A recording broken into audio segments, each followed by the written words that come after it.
আইলে ঘরে ঘরে বাবা বিশ্বকর্মা আইলে ঘরে ঘরে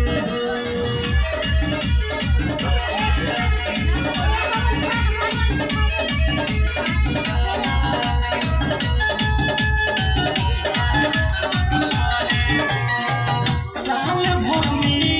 के बारे धरती पयावे दुखवा दरिदर सब पर कष्ट मिटावे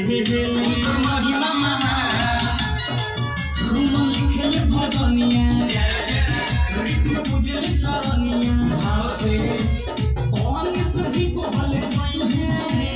सुमत भी को भले जाई है विसर्जन सुनो करे अरे बाबा कमल वाला हाथी वाला विश्वकर्मा जी आइले घरे घरे बाबा विश्वकर्मा जी आइले घरे घरे क्या है भगा दे हाँ